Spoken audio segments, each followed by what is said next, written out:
Mis queridos amigos y hermanos, sean todos bienvenidos en el nombre de nuestro Señor Jesucristo a un nuevo comentario del texto bíblico sobre el cual la lección de la escuela sabática está basada. Para nosotros es sencillamente un privilegio en el nombre del Señor servirles de esta manera para que crezcamos juntos en la gracia de nuestro Señor Jesucristo. Solamente queremos recordar dos cosas antes de comentar nuestro texto bíblico y es, número uno, usted puede también encontrarnos a través del sitio web www.preachmanuel.com, de manera que si en algún momento usted tiene problemas en encontrar este video a través de nuestro canal de YouTube, usted pueda acceder directamente a preachmanuel.com y allí también ponerse en contacto con nuestros materiales y también con nosotros. En segundo lugar, queremos anunciar que este repaso tiene también un complemento totalmente en vivo, que es el comentario al texto bíblico que realizamos cada sábado a las 7:30 de la mañana, hora de Venezuela. Así que si usted tiene alguna pregunta, comentario o inquietud, por favor, no dude en acompañarnos y compartir en vivo, totalmente en vivo, con nosotros el estudio de la palabra del Señor para seguir creciendo en la gracia de nuestro Padre Celestial. Así que ahora vamos en el nombre del Señor a orar y comenzamos de una vez a comentar nuestro texto bíblico para esta ocasión. Oramos. Nuestro Padre bendito, Padre Santo, Señor, es en el nombre de Cristo, solamente en su nombre, Padre, aferrados, afianzados en sus promesas, que venimos delante de tu trono para pedirte en su nombre el cumplimiento de tu preciosa promesa de enviar tu Espíritu Santo para que venga a instruir nuestras mentes y corazones, levantando nuestras miradas para contemplar a Cristo en la hermosura de su santidad. Permítenos, Señor, permítenos ese gozo, Padre. Permítenos experimentar el poder transformador de Cristo al verle en tu santa palabra. Te pedimos todas estas cosas, buen Señor, en el nombre bendito y santo de Cristo Jesús. Amén y amén. Muy bien, mis queridos amigos, vamos en primer lugar a abrir nuestras Biblias en Filipenses capítulo número 4 y vamos a comenzar a leer desde el versículo número 4 en adelante. Es muy importante recordar que para el tiempo en el cual el apóstol Pablo escribe Filipenses, se encuentra siendo un preso en el Señor. Él está encarcelado y lo increíble, lo maravilloso es que el apóstol Pablo pueda decir las cosas que dice en el contexto histórico que vive. ¿Cómo es posible que un apóstol pueda aconsejar las palabras con las cuales aconseja a la iglesia de Filipos siendo él un preso, padeciendo las cosas que la cárcel de aquel entonces significaba? No ha habido un tiempo histórico en la historia de la humanidad en el cual una cárcel sea algo de lo cual disfrutar. Pero en el tiempo del apóstol Pablo, las cárceles del Imperio Romano eran terriblemente peligrosas. ¿Por qué razón? No tanto por lo que algún otro preso o alguna otra persona podía hacer, sino sencillamente porque las condiciones de salubridad eran absolutamente precarias. Probablemente al apóstol Pablo, atención, le tocaba morar en una celda donde la luz solar nunca había penetrado. No solamente eso, sino que el espacio era demasiado reducido y probablemente el apóstol Pablo debía vivir en el mismo lugar donde sus propios desechos orgánicos se acumulaban.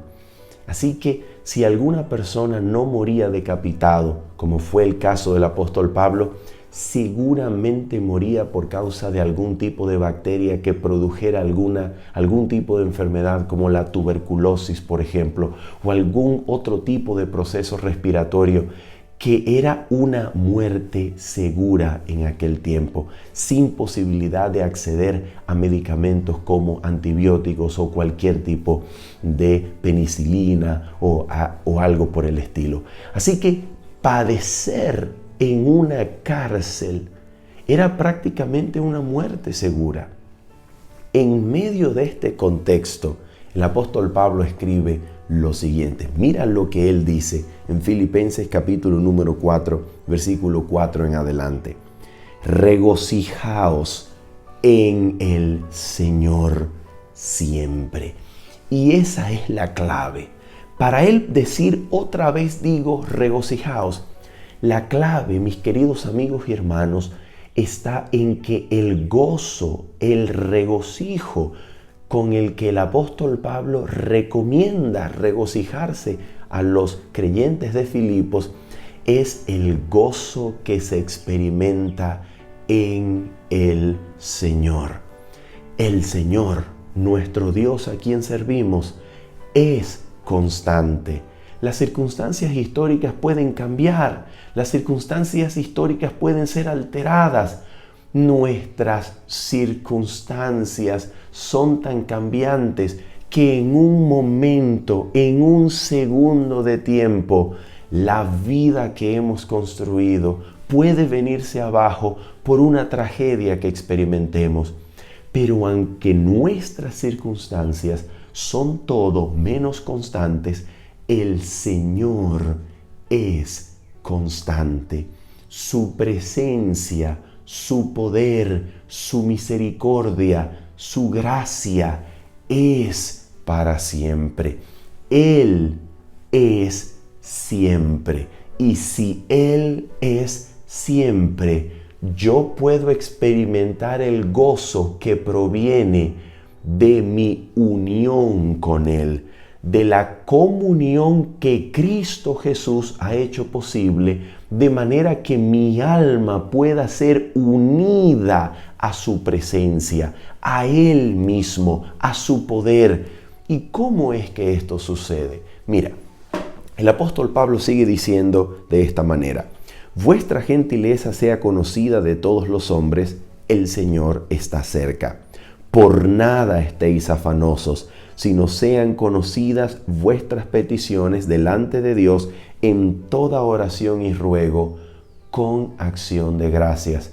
¿Por qué razón? Porque sabemos que si pedimos conforme a la voluntad del Señor, tenemos la certeza de que Él nos oye y de que Él nos responde. Por tanto, podemos combinar nuestras oraciones llenas de peticiones con acción de gracias, creyendo y sabiendo que nuestro Padre las ha oído y les ha dado respuesta, y en su oportuno momento las podremos percibir.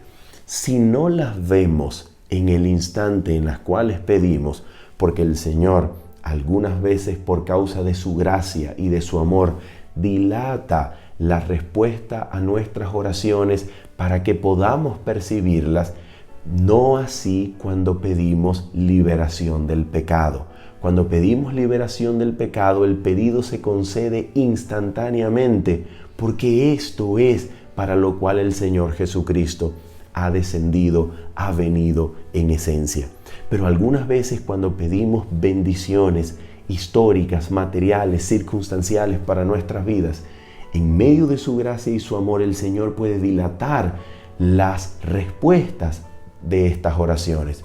Sin embargo, podemos estar seguros de que el Señor puede cumplirlas, de que el Señor va a cumplirlas.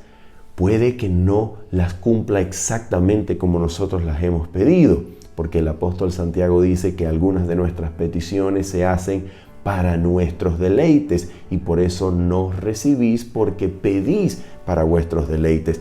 Pero podemos estar seguros que en armonía con la voluntad del Señor, siempre que pidamos, demos gracias, porque Él nos oye y en su momento veremos el cumplimiento de estas oraciones. Pero no solamente esto. En el versículo número 7, el apóstol Pablo dice algo maravilloso. Y es la pregunta que hicimos en relación con el verso número 4. ¿Cómo es que sucede el hecho de que yo pueda habitar y regocijarme en el Señor? De que yo pueda experimentar su constante poder, su constante sostenimiento. El versículo número 7 dice: y la paz de Dios, atención, que sobrepasa todo entendimiento, guardará vuestros corazones y vuestros pensamientos en Cristo Jesús. He aquí una promesa extraordinaria y maravillosa.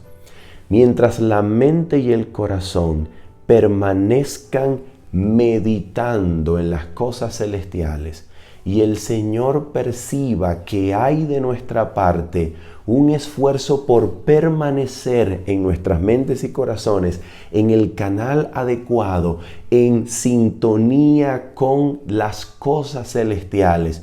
La promesa del Señor que se encuentra, por ejemplo, en el capítulo número 63 de Mente, Carácter y Personalidad, tomo número 2, llamado La Imaginación. El Señor ha prometido elevar nuestra mente, atraer nuestra mente y nuestros pensamientos como si fuese Él un imán, atraer nuestra mente a sí mismo y habilitar nuestras mentes para que experimenten la purificación de cualquier mal pensamiento y de cualquier pecado. De manera que aquí tenemos una promesa que sobrepasa nuestro entendimiento. ¿Cuál es la promesa en esencia? Noten esto. En nuestra experiencia con la tentación, en nuestra experiencia con el dolor, con la adversidad y con las pruebas, naturalmente, lo primero que se siente, que se experimenta, no es la paz. La paz es absolutamente un don de Dios. Por eso sobrepasa todo entendimiento. Porque en nuestra experiencia con las pruebas y las dificultades, los sentimientos normales que se experimentan es molestia, es ira, es decepción, es unas ganas de rebelión, de clamar, incluso de culpar al mismo Dios. Pero entonces la promesa nos dice que si podemos permanecer en nuestras mentes y corazones unidos con Cristo, unidos con el trono celestial por medio de la meditación en las cosas celestiales, el Señor traerá una paz que no puede explicarse, que no puede entenderse. Es una paz milagrosa, es una paz que sobrepasa todo entendimiento. No se puede entender completamente porque es un milagro experimentar paz en medio de circunstancias difíciles. Es un milagro experimentar paz en vez de ira cuando nos sentimos defraudados, cuando alguien nos ha herido. Es un milagro experimentar paz cuando las cosas no van bien. Y permítanme decirles algo que nace de mi propia experiencia con las dificultades, las ansiedades, las luchas y las adversidades. Permítanme decirles algo muy, muy personal. Mi primera reacción natural ante la adversidad es la ira, es la molestia. Yo experimento ira, molestia, cuando algo no sale como yo lo esperaba.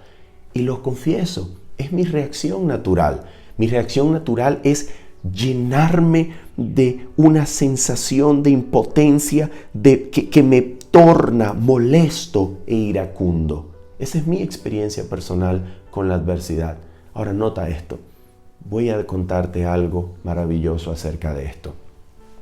Algunas veces nosotros pensamos que es apropiado, que es lícito y que incluso es nuestro deber aferrarnos a ese sentimiento, como si aferrarnos a la molestia, a la ira o al dolor o a la tristeza que produce la adversidad y la circunstancia difícil, nosotros creemos a veces que es nuestro deber aferrarnos a esa sensación o sentimiento natural que se experimenta.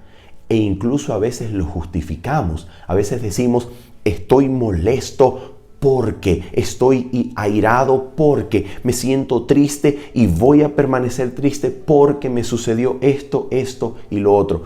Como si permanecer en la sensación natural de respuesta ante la adversidad sea nuestro deber o sea lo lícito para nosotros. Como si permitirnos esto es sencillamente mi derecho, porque soy un ser humano natural y es mi derecho permanecer así, es mi derecho molestarme, es mi derecho sentirme airado. Y voy a decirte una cosa, cuando en vez de aferrarte a la respuesta natural ante la adversidad y el dolor, elevas una oración a Dios y entregas la ira, entregas la molestia, entregas el dolor y le dices al Señor, Señor, quiero gritar de la ira, quiero ser violento, quiero, Señor, llorar y deprimirme porque estoy triste.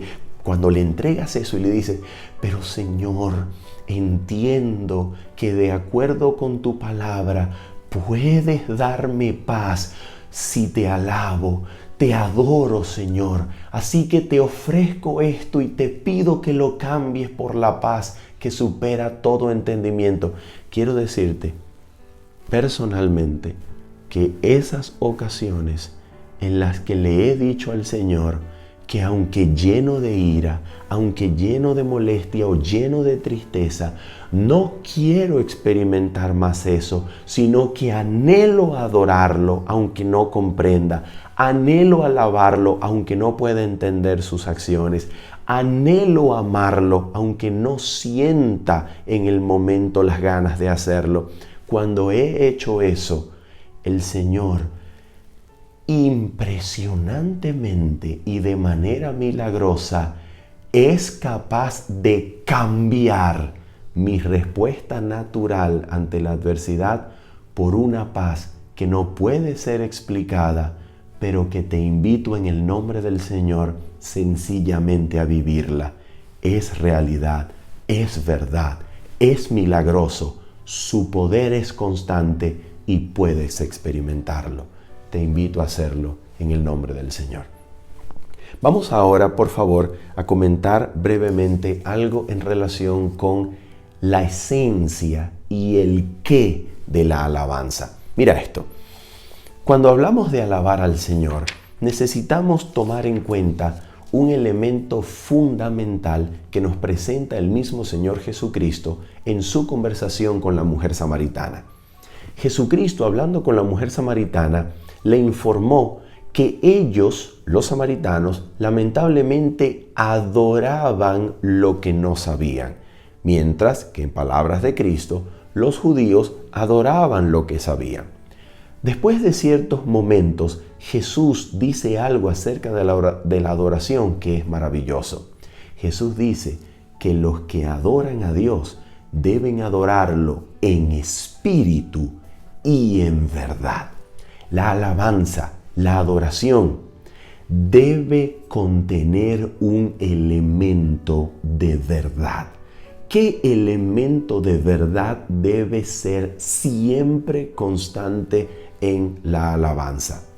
El elemento de lo que Dios es, de lo que Él ha dicho de sí mismo, en su palabra y por medio de sus actos salvíficos y portentos en la historia bíblica y en nuestra propia experiencia. Ese elemento de verdad siempre debe acompañar la alabanza. Porque ¿qué cosa es la alabanza? La alabanza es la expresión que tributa gloria y exaltación a Dios por lo que Él es y lo que ha hecho. Por esa razón nosotros en el Salmo número 145, que es un salmo verdaderamente precioso, tenemos las siguientes declaraciones en relación con lo que constituye la alabanza. Mira, por ejemplo, los primeros versículos y nota lo que tienen en común. Versículo número 1 en adelante. Te exaltaré, mi Dios, mi Rey, y bendeciré tu nombre eternamente y para siempre. Nota nuevamente versículo 2. Cada día te bendeciré y alabaré tu nombre eternamente y para siempre. ¿Cuál es el motivo por el cual se puede alabar, exaltar y engrandecer el nombre del Señor eternamente y para siempre? Versículo número 3 nos da la clave. Grande es Jehová y digno de suprema alabanza, y su grandeza es inescrutable.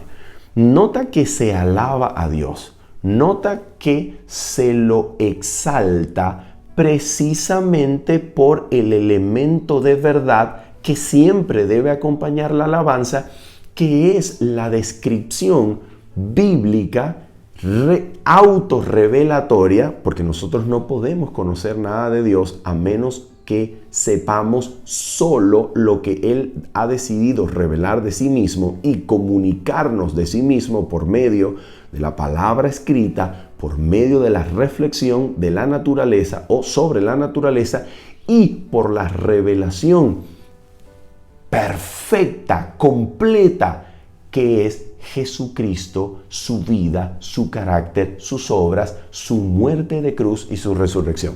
Entonces, por medio de lo que Dios ha decidido enseñarnos, revelarnos acerca de sí mismo, nosotros podemos alabarle. El elemento de verdad es lo que Él nos ha dicho de sí mismo. El elemento de verdad de la alabanza es precisamente el carácter de Dios, que no cambia, que es constante.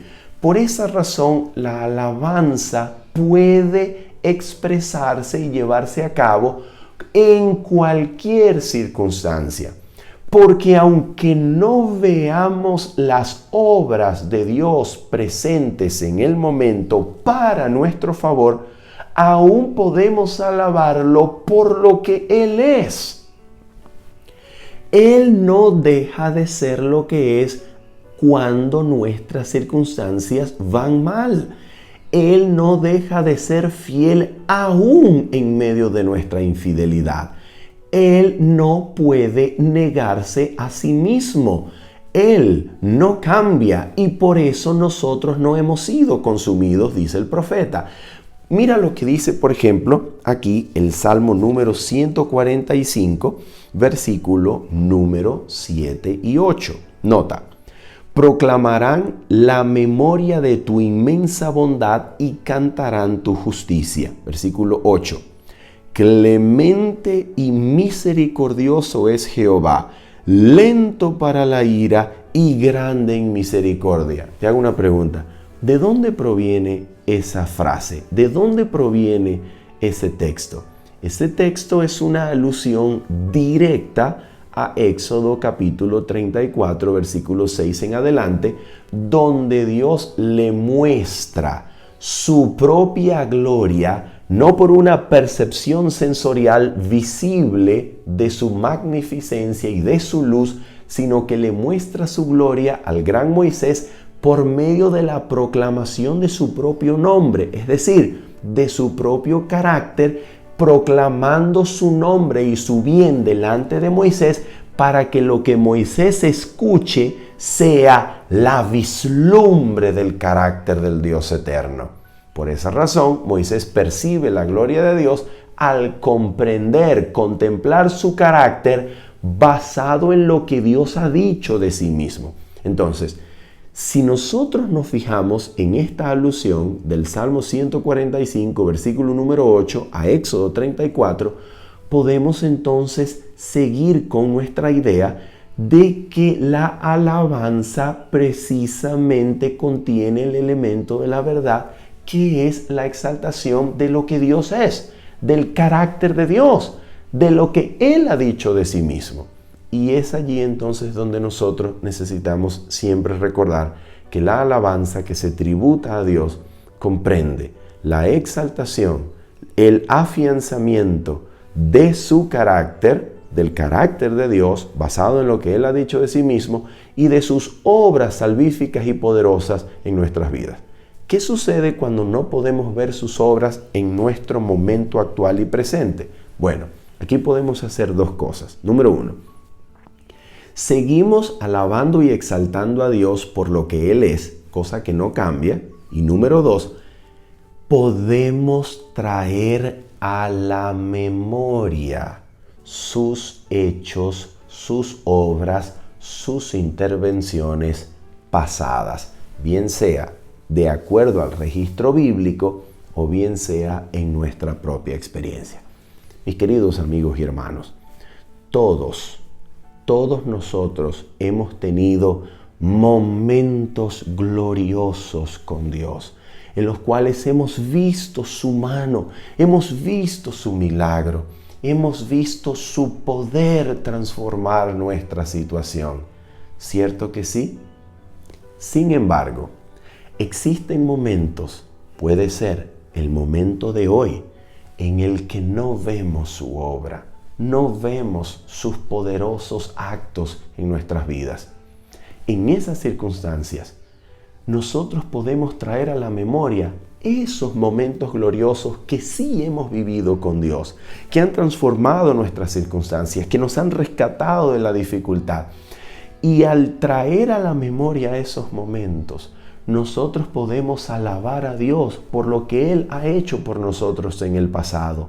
Y por medio de esa alabanza, esperar aferrados a sus promesas de que veremos nuevamente un portento en nuestra vida, de que veremos nuevamente un acto poderoso. Y nota lo que voy a decir.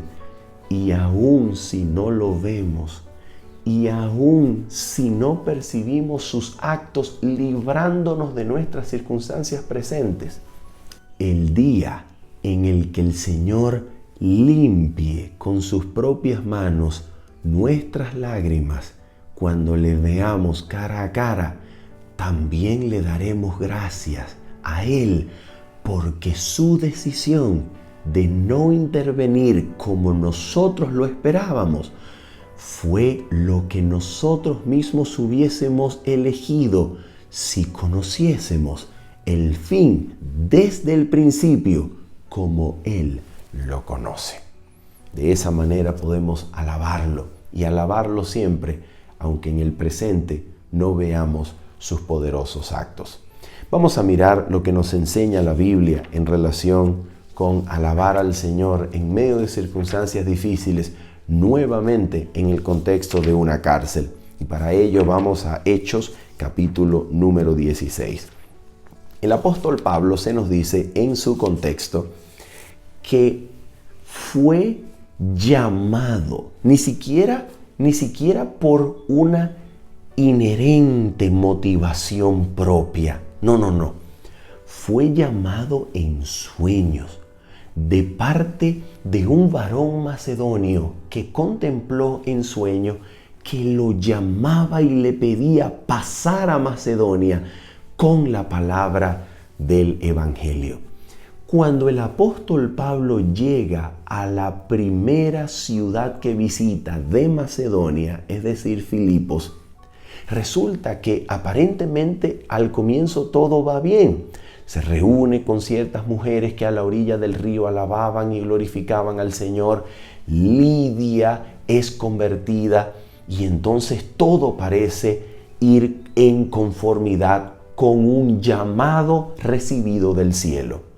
Sin embargo, luego aparece una joven poseída por un demonio que lo proclama como siervo del Altísimo. Y ante esto Pablo no se agrada.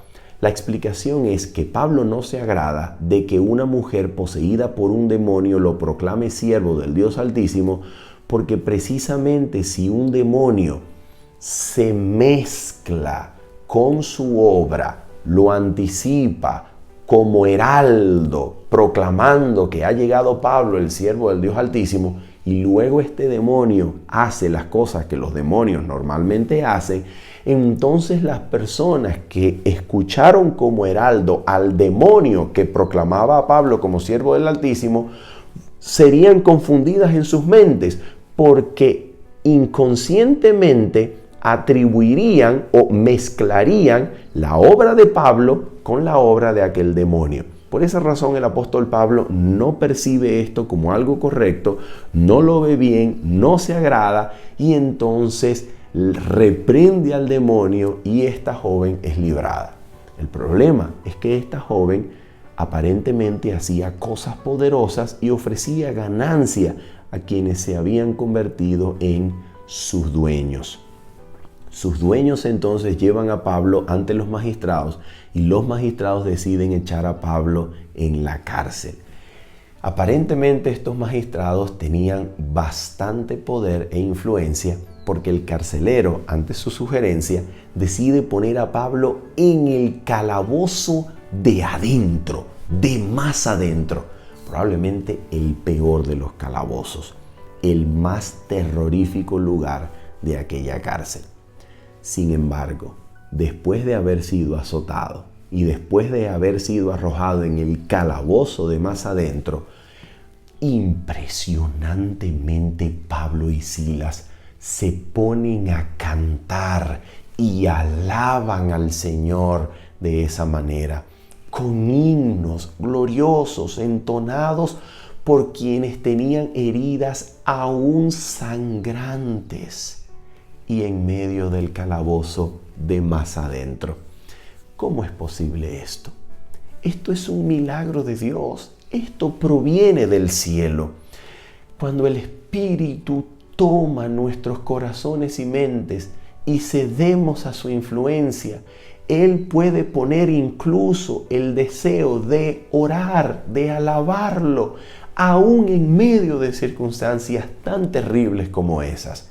El apóstol Pablo, de acuerdo con Hechos 16, percibe el milagro de que en medio de la alabanza, en medio de sus signos, ocurre un terremoto que abre las celdas, derriba los muros de la cárcel y rompe las cadenas con las cuales estaban atados.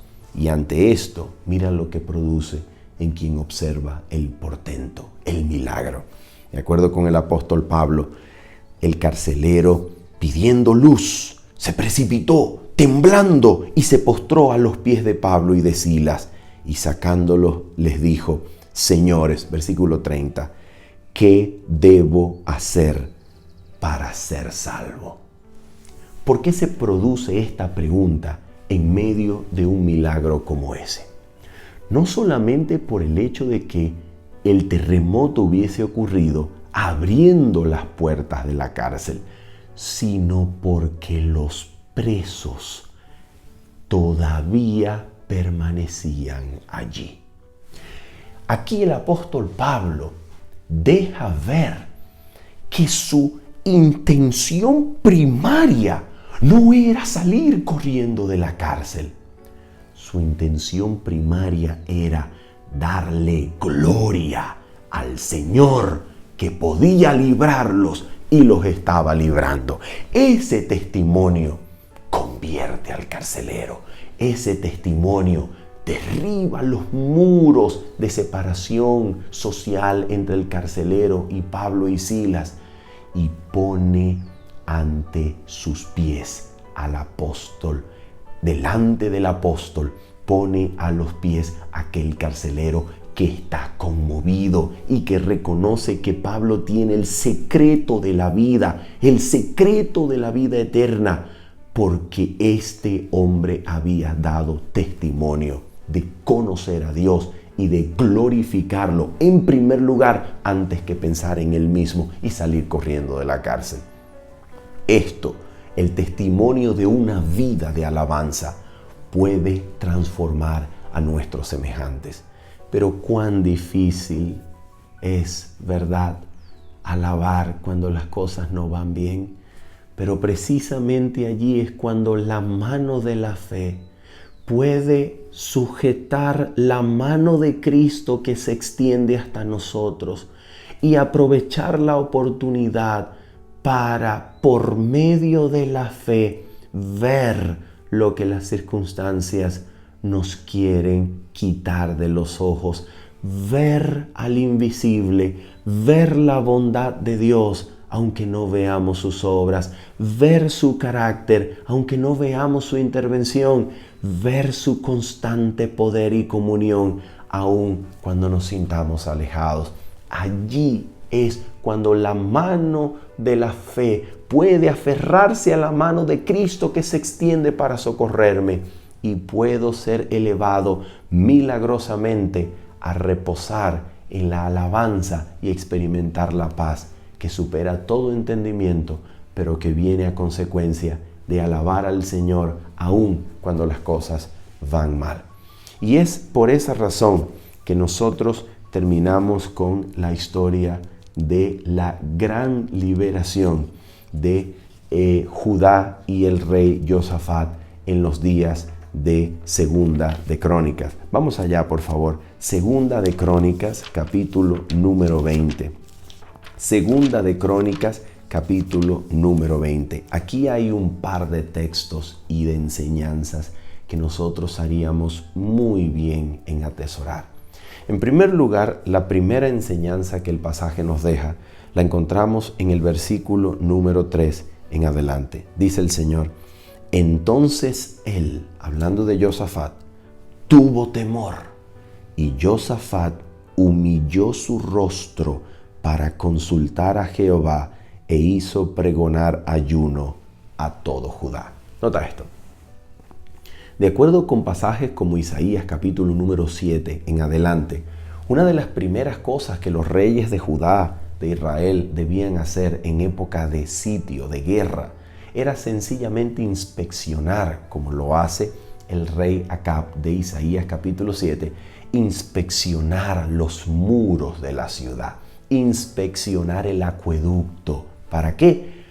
Para poner su confianza en el agua corriente que pueda entrar por los muros de la ciudad hacia la ciudad y convertir la ciudad en un lugar de producción aun cuando los ejércitos enemigos están alrededor. De manera que si los ejércitos enemigos no pueden penetrar las murallas ni abrir las puertas, el pueblo que está dentro de la ciudad pueda sobrevivir al hambre a pesar de haber sido rodeados por sus enemigos.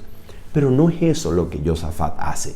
Lo que Josafat hace es humillar su rostro delante de Dios y reconocer que tiene temor, reconocer que no sabe qué hacer, reconocer que ante semejante multitud, él no puede ser librado por maneras naturales, por medios sencillamente diseñados, por medios ocurridos por su propia cabeza. No. Él busca la ayuda de Dios y se humilla teniendo y reconociendo a Dios y su intervención como la única solución. Y esto es maravilloso. Dependencia, absoluta dependencia del Señor es lo que las pruebas algunas veces anhelan desarrollar en nosotros. No las pruebas, sino Dios por medio de ellas. Y ahora mira lo que va a pasar aquí. Después de todo esto, lo segundo que nosotros podemos aprender es lo que hace el profeta Jaasiel. Mira lo que él dice acerca de la intervención de Dios. Versículo número 15. Atención con esto. Dice el texto: oíd Judá todo, y vosotros moradores de Jerusalén, y tú, rey Josafat. Jehová os dice así: no temáis, ni os amedrentéis delante de esta multitud tan grande, porque no es vuestra la guerra, sino de Dios. Bendito sea el Señor. Es mi comprensión de este asunto el que la guerra nunca fue el propósito de Dios para que su pueblo se emplease en ella. La guerra es de Dios. Y como esto lo muestra, el pueblo debía salir, sí, pero no a pelear. El pueblo debía salir a alabar. Y solamente eso puede llegar a ser posible cuando el pueblo que sale a alabar pero no a pelear por medio de instrumentos humanos que matan, que destruyen, que hacen estragos con sangre y derramamiento de sangre en el territorio. En vez de pelear, alaban. Eso solamente es posible cuando este pueblo confía tanto, pero tanto en la intervención de Dios, está tan seguro de ver al invisible, confía tanto en la palabra de Jehová, que alaba por la victoria, aun cuando el ejército todavía está al frente. Y es exactamente lo que dice el profeta. Nota esto, versículo número 17. No habrá para qué peleéis vosotros en este caso. Paraos, estad quietos y ved la salvación de Jehová con vosotros. Oh Judá y Jerusalén, no temáis ni desmayéis, salid mañana contra ellos, porque Jehová estará con vosotros. Nota esto, salid mañana contra ellos, pero no habrá para que vosotros peleéis. No, estad quietos y ved la salvación de vuestro Dios. Entonces, el pueblo iba a salir ¿con qué arma? El pueblo iba a salir ¿para qué? Para alabar. Porque esta alabanza significaría también el testimonio poderoso del pueblo de Israel para las demás naciones, que podían ver en esto una confianza y una paz que sobrepasa todo entendimiento, y podían tener aquí una invitación para convertirse al Dios verdadero. Y finalizamos con esta hermosísima declaración en 2 de Crónicas, capítulo 20, versículo 20. Y cuando se levantaron por la mañana, salieron al desierto de Tecoa, y mientras ellos salían, Josafat, estando en pie, dijo: Oídme, Judá y moradores de Jerusalén, creed en Jehová vuestro Dios. ¿Cómo se le podía creer? ¿Qué era lo que de Dios había de creer? Mira esto. Y estaréis seguros. Creed a sus profetas. En el contexto, a Jaasiel, había que creer lo que el profeta había dicho de parte de Dios. Y al creerle al profeta, al creerle así a Dios, seréis prosperados.